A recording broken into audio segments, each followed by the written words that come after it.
Olá, o ponto de vista de hoje vai falar sobre a ética no jornalismo e eu recebo aqui o professor da PUC Campinas, Marcel Scheida. Bem-vindo, Scheida. Obrigado.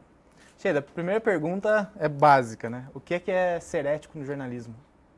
Bom, podemos responder essa questão em dois campos. Primeiro, a ética trata das reflexões que você faz sobre o que é certo ou errado no exercício profissional do jornalismo, né? Então, num primeiro momento, podemos dizer que a ética é a reflexão, é o pensar, né, sobre os seus atos, né, que tem uma característica moral, quer dizer, seus atos morais, ou seja, seus atos baseados no que é certo e errado no exercício profissional, né? Num segundo momento também, a palavra ética é sinônimo de moral, né? Então, significa eu estou agindo num determinado momento, diante de uma determinada situação, e eu tenho que tomar uma decisão, né? Vamos supor, uma questão simples. A fonte pede para não se identificar ou me passar uma informação, né? Eu devo aceitar isso ou não devo? Naquele momento em que eu estou decidindo, eu estou agindo moralmente ou eticamente também, né? Então eu posso pensar a ética como um campo, uma disciplina, né, sobre o exercício do jornalismo na perspectiva do que é correto, do que é incorreto, como também a ética é um termo que designa essa prática cotidiana do jornalista enfrentar desafios em que ele tem que tomar uma decisão. Então a gente pode dizer que ser antiético seria ir contra essas regras? O termo antiético é equivalente a ser imoral, né? Quando um jornalista mente, por exemplo, ele age, né, de forma antiética ou ele está tendo uma conduta imoral no exercício da profissão. A não revelação de fontes ou a revelação de fontes sem a vontade dela, isso aí implica alguma coisa pro jornalista? Bom, claro que implica. O Código de Ética dos Jornalistas no Brasil, e isso de certo modo é uma cláusula adotada pelos jornalistas no mundo, né?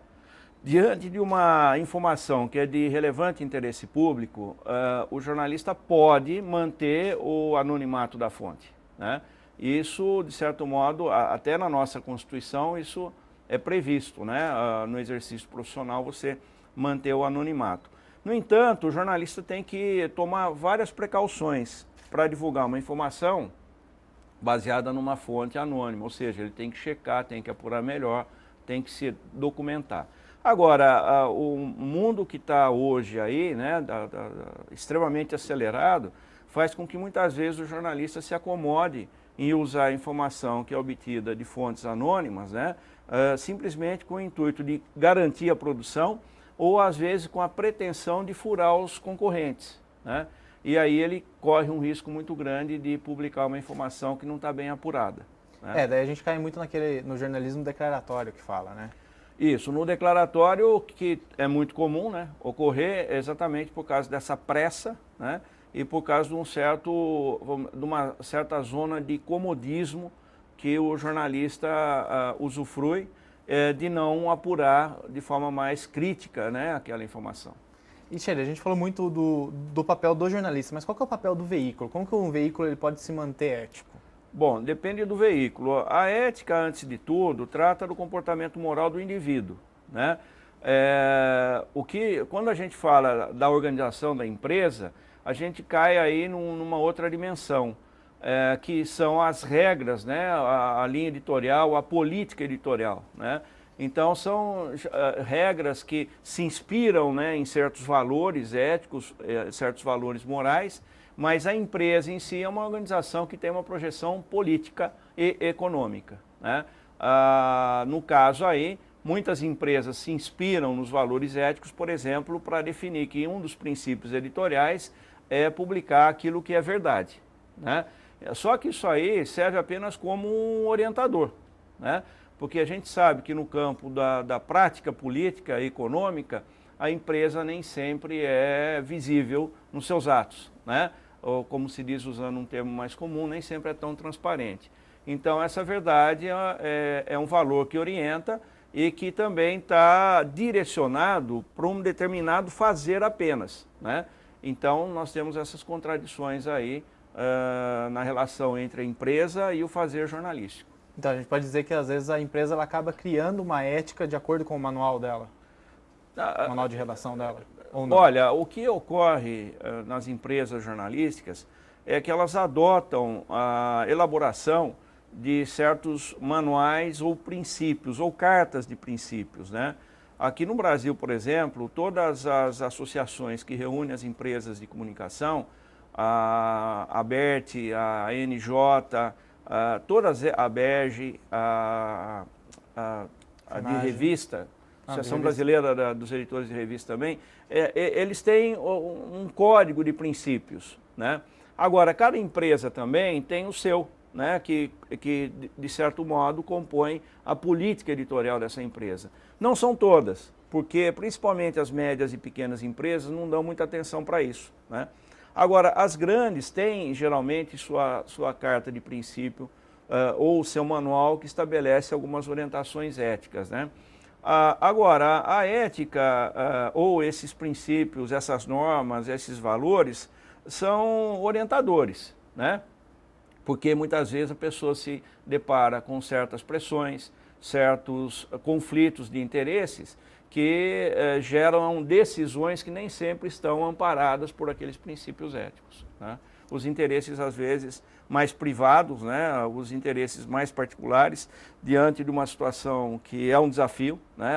A empresa tem que resolver um problema, por exemplo, sobrevivência econômica, né? Ela muitas vezes adota vamos dizer assim, uma solução que muitas vezes contraria aquele princípio ético. Mas, no entanto, ela busca uma sobrevivência que lá na frente pode ser positiva para ela, né? Por exemplo, uma empresa que tem que demitir um grupo de jornalistas, né? Toda demissão é ruim, né?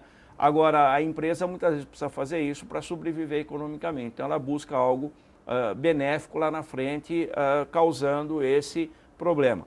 Agora, nós temos casos mais graves, que são as empresas, muitas vezes, que por interesses, né, muitas vezes deixam de publicar informações de interesse público, produzem notícias que são altamente tendenciosas para favorecer um grupo privado, né, um grupo de interesses. Então, isso aí é altamente questionável, tanto política como eticamente também. Existe um alinhamento, Sheila, entre o que a legislação prevê, a convenção determinada pelas associações prevê do que é ser ético ou não, da conduta do jornalismo, e o que o manual de redação ou o que o editorial das empresas prevê? Bom, vamos por parte aí. É a questão um pouco complexa.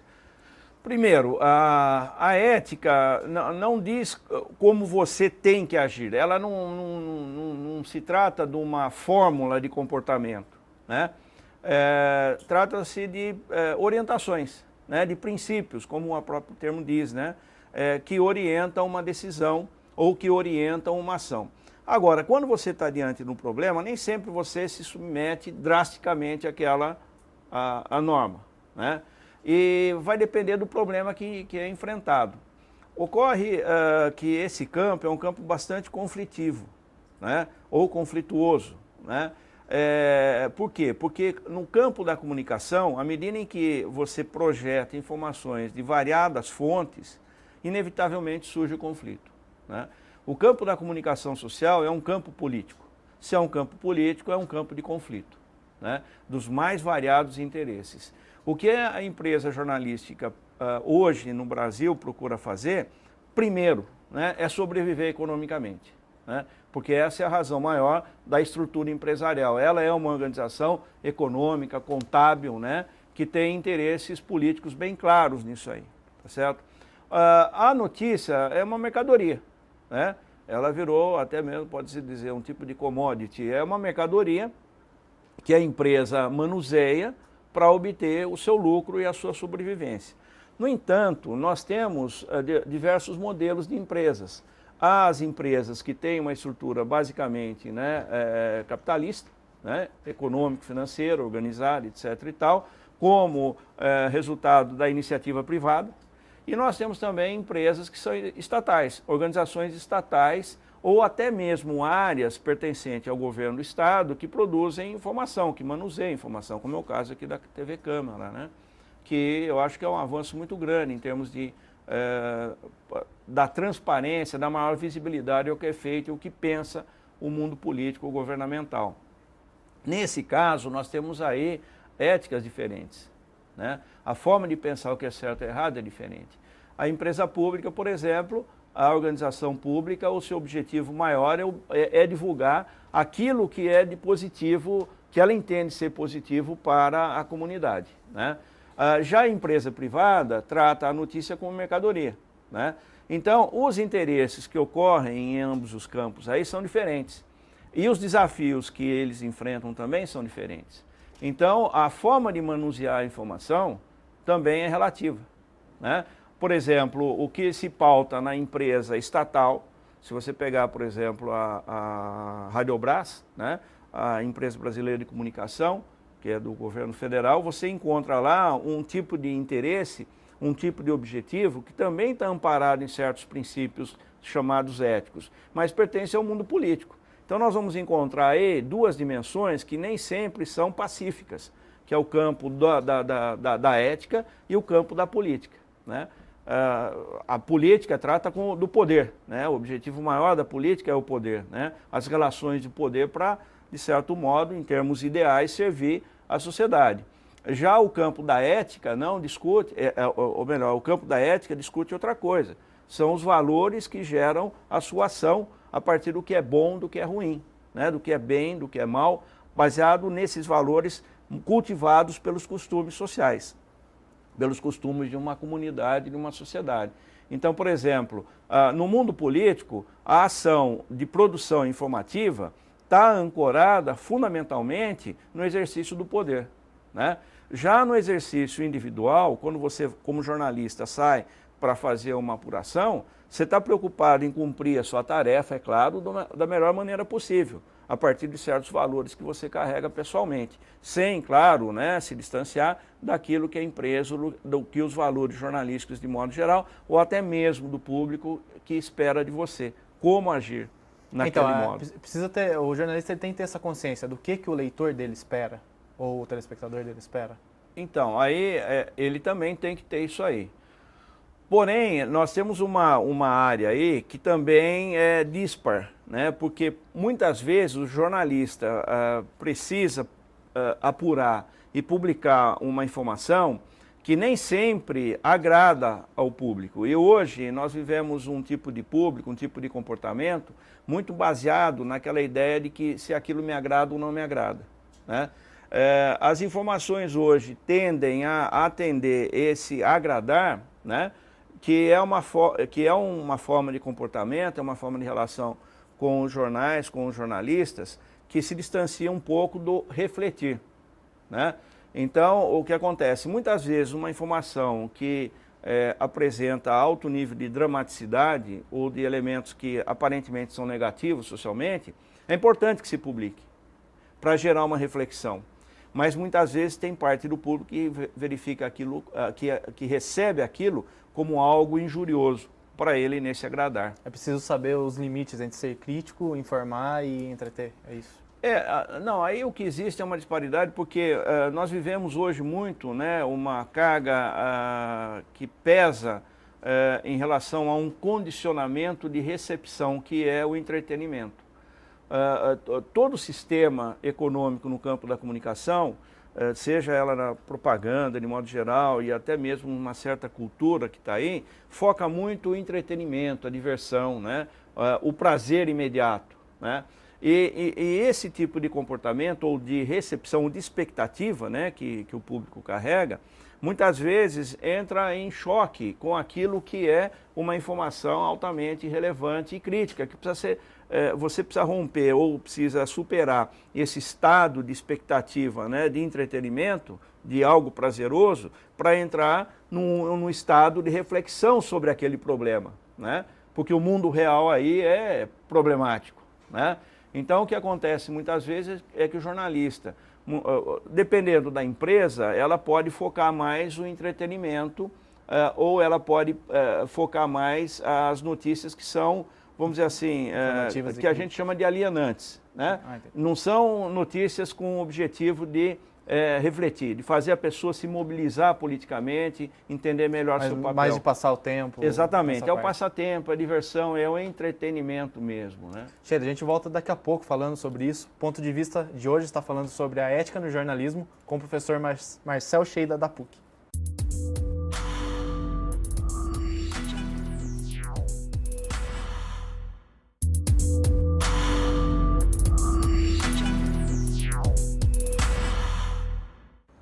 Estamos de volta com o Ponto de Vista, discutindo a ética no jornalismo com o professor Marcel Scheida, da PUC Campinas.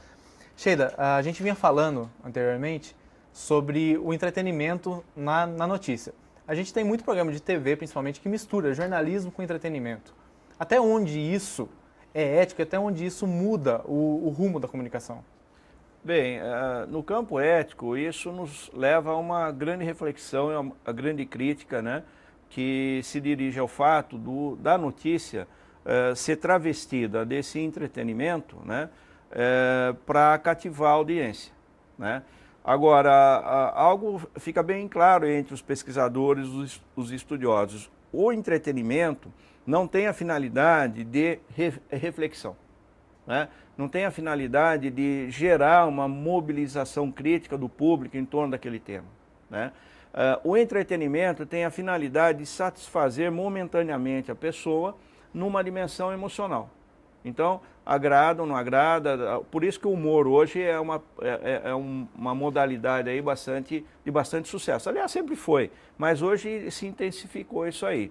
Só que essa forma de entretenimento é a produção da informação na forma de humor ou na forma de brincadeira, né? Ou até mesmo de tragédia, porque quando você está diante de um programa de televisão que foca, né, o que a gente chama fait divers, quer dizer, aqueles assuntos policiais do cotidiano, e tem uma linguagem altamente dramática, né, e carregada de clichês e preconceitos, aquilo também gera uma sensação, né, de catarse, né, quer dizer, a pessoa vendo aquilo lá, por mais dramática que seja a situação, ela se sente aliviada porque a polícia pegou o bandido. Percebe? Também não é comigo. Né? Não é comigo. Alguém fez aquilo que eu não consigo fazer, né? Mas fica por isso mesmo.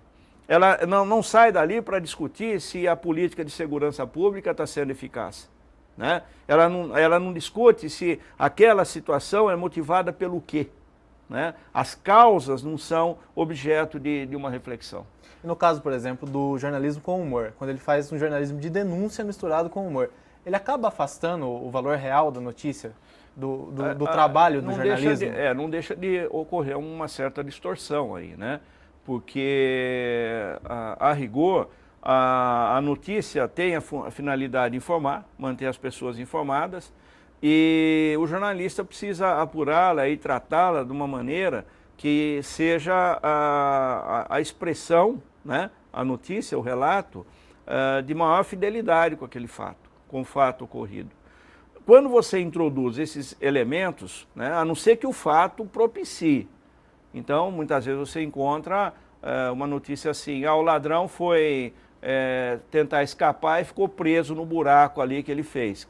Então é uma situação bizarra, que tem alguns elementos assim até mesmo engraçados, né, mas que são mórbidos, né? Então você relatar isso aí está correto. O problema é quando você enfatiza, dramatiza muito essa situação aí e começa a fazer brincadeiras com isso aí. Aí você tem um mau gosto.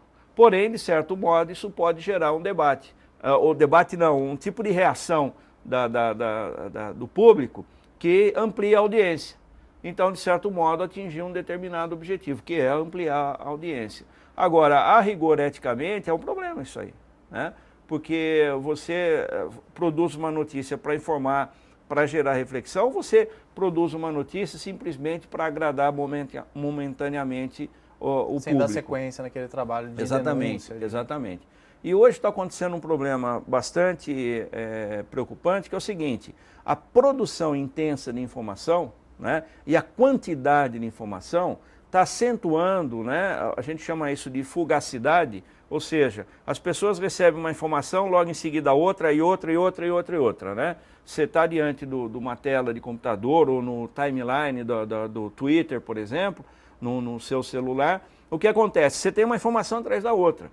Não dá tempo para reflexão, né? Você não chega a consumir a notícia profundamente. Exatamente. Então isso aí gera vamos dizer assim, um estado, né, de alienação, um estado assim de uma certa, vamos dizer assim, de um distanciamento, né, com as causas daqueles problemas que são noticiados, né?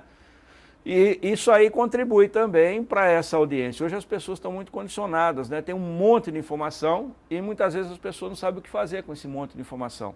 Elas vão registrando, né, superficialmente essas informações, que são fugazes, né? É uma atrás da outra, né? E não gera essa grande reflexão, ou essa... Sheila, desculpa te interromper, mas a gente entra também nessa parte de entretenimento, naquele ponto do jornalismo voltado para celebridades. Até Isso. onde essa invasão da privacidade ela é aceitável? Bom, ela só é aceitável, por exemplo, você tem revistas especializadas ou programas especializados, né, nesse mundo da celebridade. A gente nota aí que muitas dessas celebridades procuram preservar a sua vida privada, né? Outras nem tanto, né? Aquelas principalmente que querem uma ascensão no mundo, né, do entretenimento, procuram se expor. Aquelas que já estão, por exemplo, o caso do Roberto Carlos aí no Brasil, muito conhecido, que procura preservar a sua vida pessoal, sua vida privada, né? No outro campo, por exemplo, o próprio Chico Buarque, enfim, nós temos aí pessoas de uma geração mais velha que já obtiveram sucesso, mas marcaram a sua carreira por uma certa privacidade, um certo controle de privacidade. Agora, aqueles que estão principalmente iniciando sua carreira no mundo do entretenimento, não se preocupam tanto com isso. E esse é um campo que traz uma alta satisfação emocional no público. Então, o que acontece? Onde que está o limite disso aí? Primeiro, na forma como a própria celebridade trata a sua vida privada. Esse é um ponto de partida. Então a culpa não seria totalmente do jornalista ou do veículo?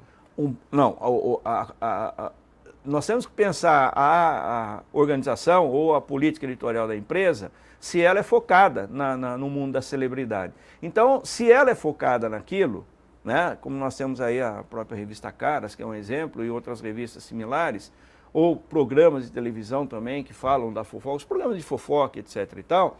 Então, essa política editorial gera um tipo de ação jornalística que é a busca de informação sobre esse mundo das celebridades.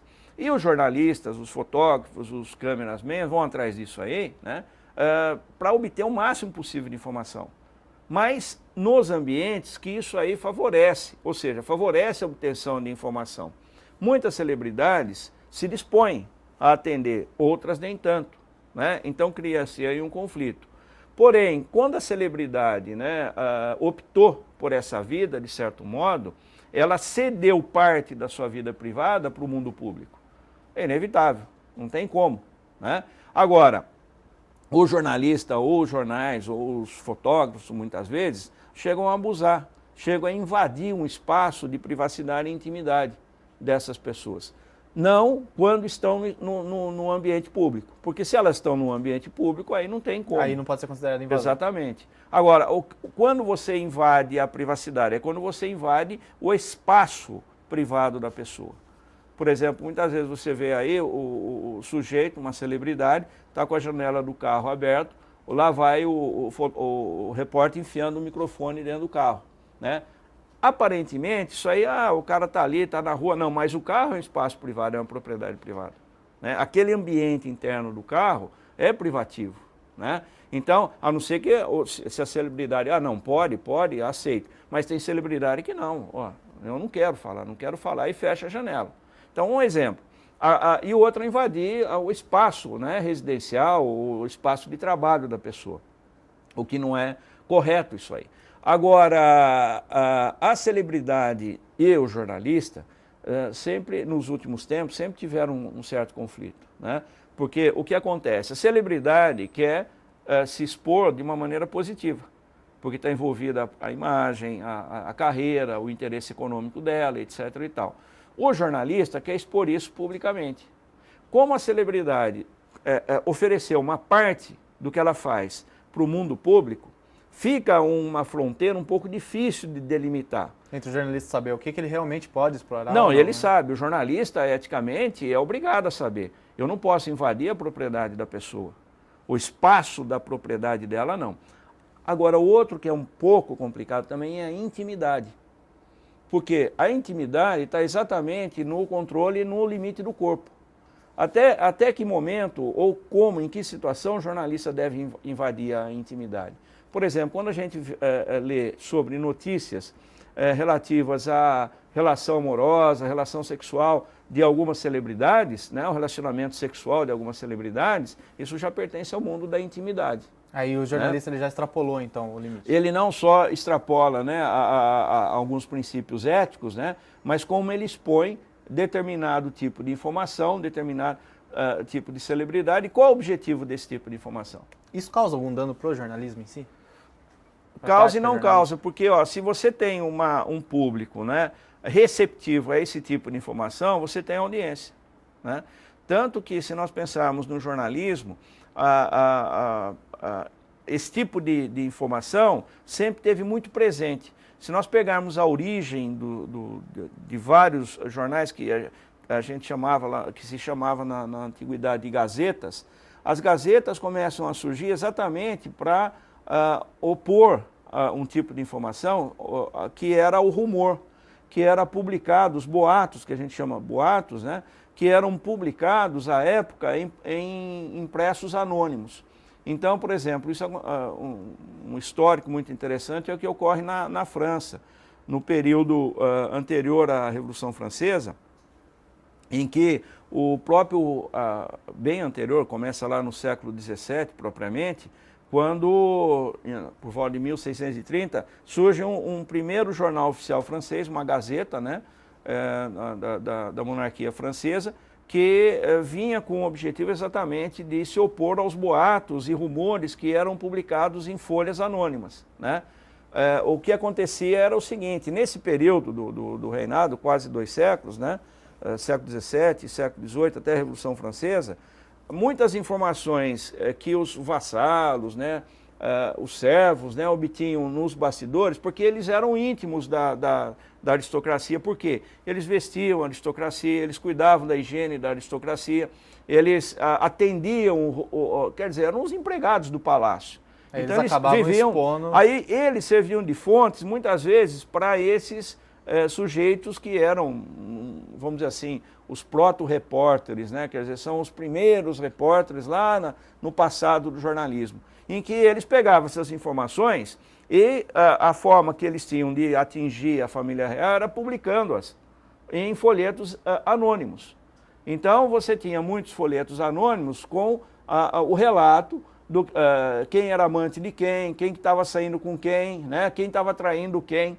Esses fatos de bastidores da intimidade da aristocracia vão se transformando em notícia. A origem da notícia de celebridade está aí, basicamente. Já começou bem lá anteriormente. Começou lá atrás. Então, isso aí pertence, né, ao universo do jornalismo, que vai gerar posteriormente as publicações especializadas nesse universo. Para a gente encerrar essa parte, Sheida, você falou um pouco sobre a invasão da privacidade. A gente já chegou a comentar sobre a violência, né, a espetacularização da violência que existe. Isso é uma invasão de privacidade também? Quando você mostra um familiar de alguém morto, um acidente? Então, o que ocorre muitas vezes é não só a invasão de privacidade, mas da intimidade. Então, por exemplo, você, num velório, né, até onde o jornalista deve, num velório, né, fazer a apuração, de modo a obter a informação, mas não constranger as pessoas, principalmente os familiares. Né? É uma situação delicada. Né? Por exemplo, ocorreu algo aqui semelhante a uma situação aí que podia ilustrar isso aí, né? Há um tempo atrás, uma pessoa sofreu um acidente, né? Ficou presa no carro e as suas vestes, uma mulher, as suas vestes ficaram ali rasgadas e tal, e o repórter foi filmar lá aquela imagem bem em cima, bem em close, bem próxima, né? Quer dizer, isso aí não deixa de ser, de certo modo, também uma exposição de intimidade, né? Naquela situação. Uma falta de respeito. E mais ainda pela situação humilhante que estava a mulher, né? Naquela situação do destroço ali, da situação do acidente, né? Uma situação, um ambiente, um cenário, né? de desastre, né? Então não deixa de ter um aspecto humilhante aquela cena. Né? Então, à medida em que o cinegrafista vai lá e o jornalista força, tenta obter uma informação, uma palavra, uma declaração ali, ele, de certo modo, está abusando passou do limite ético dele. Porque tem que pensar o seguinte, né, no jornalismo: para que serve essa informação? Isso aí vai contribuir para melhorar, né, a reflexão sobre esse fato? Então nós vamos nos deparar muitas vezes, a invasão da privacidade, da intimidade, é busca de informação que exatamente não contribui muitas vezes, a não ser que seja um homem público, né? O homem público, sim. Qualquer sujeito que vai disputar um cargo governamental, no legislativo, no judiciário, no executivo, ele é um homem público. Então, nesse caso aí, o jornalista passa a ter, né, o dever até mesmo de acompanhar a vida desse sujeito e muitas vezes até mesmo os aspectos privados e íntimos dele, como a gente já viu aqui na história do Brasil e em outros lugares também. Tá joia. O Ponto de Vista de hoje está falando sobre a ética no jornalismo com o professor Marcel Sheida, da PUC Campinas. A gente volta já já.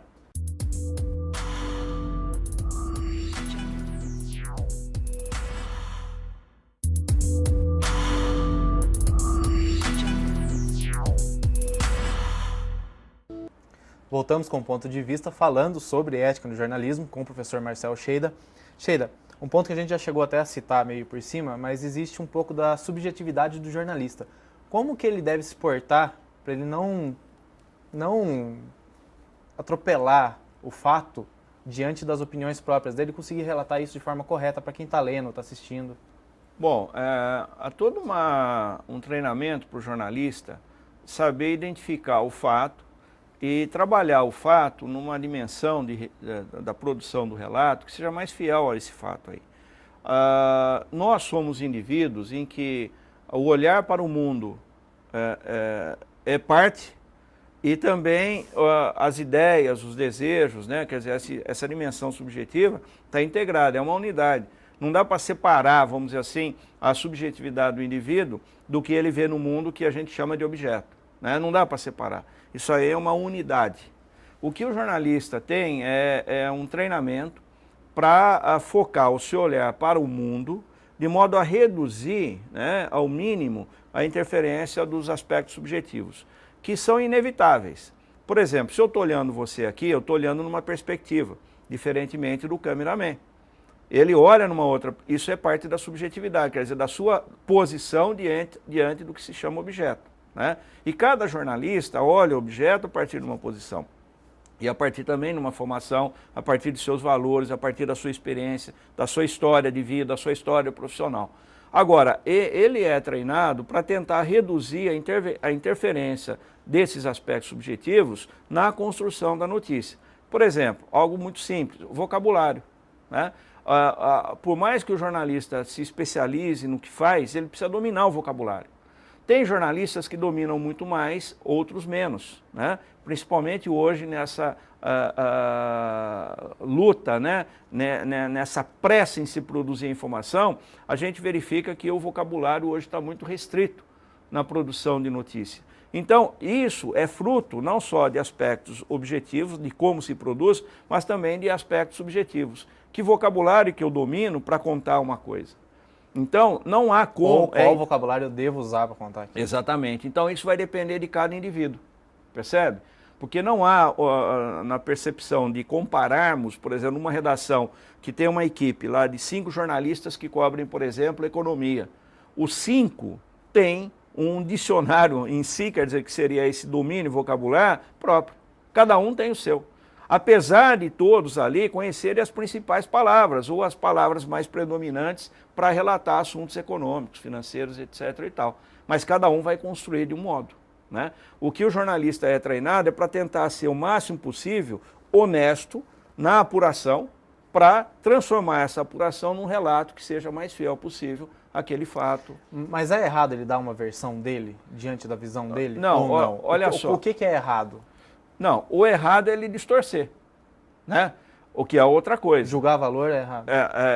Agora, quando o jornalista está produzindo um relato, tecnicamente a opinião é diferente da informação, tecnicamente. A informação significa você relatar um fato, né? Sem introduzir ali valores de juízo moral sobre aquele fato. Então, por exemplo, eu posso dizer que aconteceu um acidente às tantas horas com tais pessoas, né? No centro de Campinas, 2 carros se chocaram, um carro e um ônibus, qualquer coisa assim. Isso é o relato, de certo modo, noticioso, que tem um certo distanciamento, uma certa isenção. Apesar de que o jornalista conta aquilo a partir do seu filtro subjetivo, né? Um outro concorrente pode contar com outras palavras numa outra perspectiva. Isso é parte da subjetividade. O que não se pode, nesse caso aí, é misturar a opinião. Então, por exemplo, eu estou relatando um acidente no centro de Campinas e começo a fazer crítica à autoridade. Então, esse prefeito aí, por exemplo, não está sabendo cuidar do trânsito de Campinas. Ele é, por exemplo, ineficaz, né, no seu aí eu estou introduzindo um juízo valorativo. Você acaba misturando, né, artigo de opinião com a informação com opinião. Aí eu não devo. A opinião tem que ter seu espaço, a informação tem que ter o seu espaço. Só que a informação sempre vai estar contaminada pela subjetividade de quem a produz. É inevitável. Né? É a mesma coisa, você vai numa coletiva, agora encerrou um jogo de futebol. Hoje tem a coletiva lá com um jogador, com um técnico e tal. Você tem ali inúmeros jornalistas de veículos diferentes. Se você ler no dia seguinte, ou se você assistir a programação ou ler na internet, onde for, cada um vai construir o relato de uma maneira. Mas então, a gente não corre o risco de ter esses erros, de misturar a opinião com o que é notícia, justamente porque o factual hoje, com a internet, fica mais difícil. Ele acaba, não só o factual, mas o furo, ele fica mais difícil. Aí acaba tendo uma guerra de versões. Não corre o risco de ter esse erro justamente por causa dessa guerra de versões? Cada um quer dar a sua visão do fato? Então, mas a versão, se você pegar e comparar, apesar de esteticamente e apesar de ter elementos subjetivos próprios, cada relato, você vai verificar que a informação principal está ali. Percebe? Então, é isso que, de certo modo, expressa o que, teoricamente, se fala de objetividade. Você tem vários veículos, vários jornalistas, mas aquela informação importante está ali. Então, o que não se pode confundir é a subjetividade com o juízo valorativo, que é o julgamento. Então, você distingue isso aí, você é mais honesto com o público. Porque o público vai saber distinguir o que é opinião e o que é informação, para ele ficar mais livre para optar. Olha, a informação está correta, eu penso de uma maneira. Agora, opinião do jornal ou opinião do jornalista. Então, eu posso debater com ela. Percebe? Esse é o papel do jornalismo, então. Ele conseguir ser isento o máximo possível e gerar o debate na sociedade. Exatamente, mas nunca é absoluto, né? Ele tem que se orientar por essa isenção. Porque não dá para eliminar totalmente a presença dessa unidade que é a subjetividade e relacionando-se com o mundo, que tecnicamente ou conceitualmente muito chama de objeto ou objetividade. Né? A qualidade do relato objetivo. Hoje, no campo da filosofia, há até mesmo quem afirme, né, tem uma corrente de pensamento, ou alguns pensadores que afirmam taxativamente que não existe objetividade. Né? Cada um vê o mundo a partir de um filtro subjetivo e constrói o seu relato a partir da sua percepção individual. E isso está muito, vamos dizer assim, isso aí se expande na medida em que nós temos uma sociedade que exalta cada vez mais o indivíduo. Se nós exaltamos cada vez mais o indivíduo, né, culturalmente, o que acontece? Esse indivíduo agora passa a ser o elemento sagrado. E se é um indivíduo, todo indivíduo tem então a sua opinião. E aí entra um problema, que de certo modo é conflituoso. Se cada um tem a sua opinião de percepção no mundo, né, como estabelecer a comunicação ou o diálogo? Né? Porque cada um pode se fechar no seu mundo, né, na sua subjetividade. E aí nós temos um problema sério de comunicação. Se seu mundo é esse a partir da sua subjetividade, como que nós podemos nos entender? E também no processo da produção da notícia, porque ela passa do jornalista para o editor, ela passa por várias pessoas até chegar ao público. Como não se perder nesse caminho? Então, a questão de fundo é o seguinte, o jornalismo é um ato coletivo. Né? Por mais que o repórter individualmente vá apurar, vá produzir, o processo da publicação, da edição é coletivo. Não tem como fugir disso, é inescapável. Né? A não ser que você tenha um blog, que é outra coisa. O blog é uma expressão mais subjetiva. Né? Mais pessoal, né? Exatamente. Agora, quando você vai... por quê? Porque algo que é fundamental no jornalismo é o contraditório. Né? Tanto na forma de você apurar as várias versões de um fato, como também se submeter aquilo que você produz àquela hierarquia, que hoje está desaparecendo nos jornais. Por quê? Não está se tendo tempo, muitas vezes, de editar uma informação, mas sim publicá-la. Então nós vemos hoje, por exemplo, vários sites, né, que são chamados de agregadores de notícia, etc. e tal, que pega a informação e já publica. né? Às vezes não tem nenhuma reflexão editorial de melhorar aquele texto, de apurar melhor, né? Porque o texto é fruto de uma boa apuração. Esses sites simplesmente publicam, né? É claro que há um tipo de edição ali, mas não é aquela edição jornalisticamente comprometida com a melhor qualidade. Aquela edição questionável, né?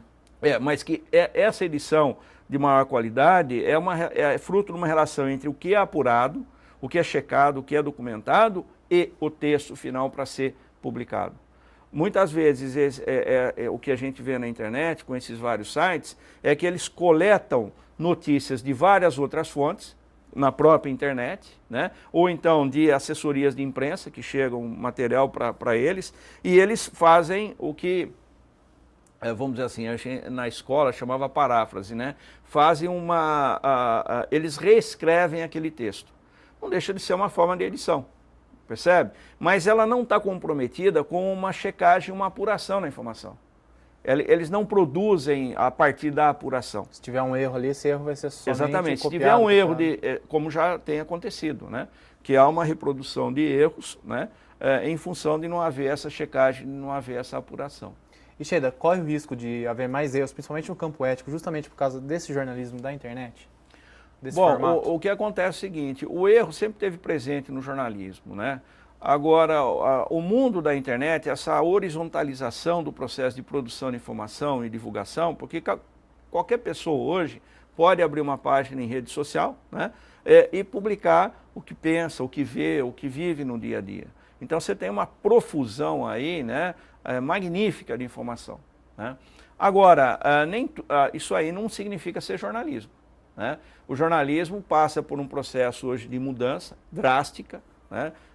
Essa chamada revolução digital que está presente aí é tão drástica, a gente não sabe ainda o que pode acontecer daqui para frente, há quem preveja tais mudanças, como vai acontecer. Mas o jornalismo está sofrendo essa mudança que, no meu modo de entender, né, é uma grande revolução no campo da comunicação, é uma grande crise no campo da comunicação, em todas as áreas, não é só no jornalismo, né? Um exemplo simples, porque não é só no jornalismo. Hoje, qualquer pessoa pode acessar na internet sites com informação na área de saúde. Então, eu estou com um sintoma de alguma coisa, eu procuro lá medicamento ou remédio para gripe, vou lá e pego. Eu não preciso ir no médico. A medicina, como qualquer área, está sofrendo dessa crise também, né? Os pastores, eu posso ir em site religioso e pegar informação que pode me aliviar espiritualmente algum aspecto, né? Agora, no jornalismo também é drástica essa mudança. Por quê? Você tem hoje uma profusão de fornecedores de informação, tá certo? E nesse universo, como que eu devo, vamos dizer assim, organizar? Porque o jornalismo sempre foi uma mediação.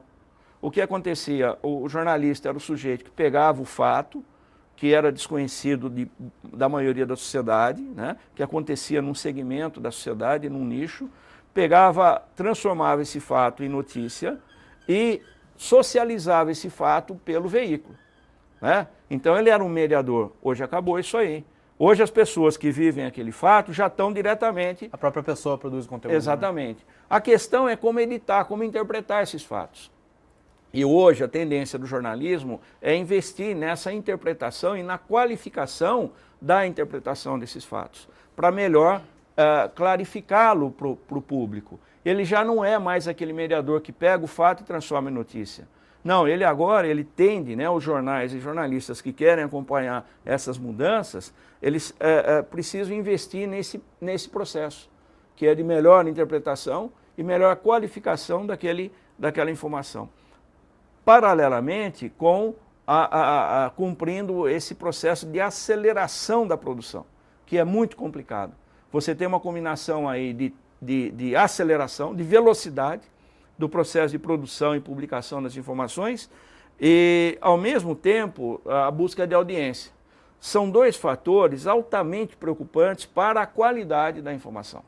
A qualidade daquilo que ele... Exatamente. A verdade é a qualidade daquilo que ele oferece. Exatamente. Por quê? O que acontece? Para eu apurar melhor um fato e ir a fundo, né, como se diz, né, de modo comum, eu preciso de tempo, né?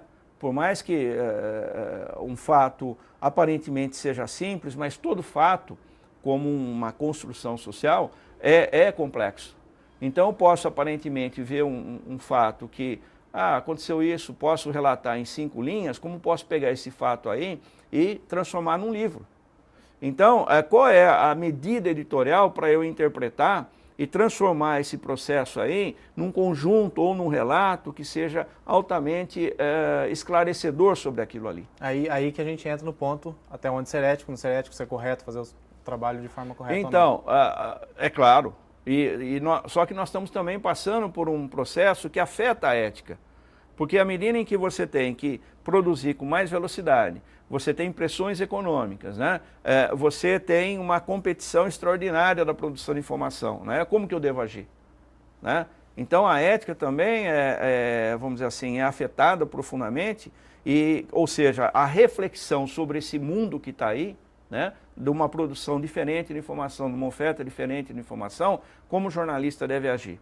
Alguns princípios ainda prevalecem. Por exemplo, o jornalista tem que buscar o que ficou de tradicional aí, a verdade, né? Mas que verdade é essa? Sheila, infelizmente nosso tempo já acabou.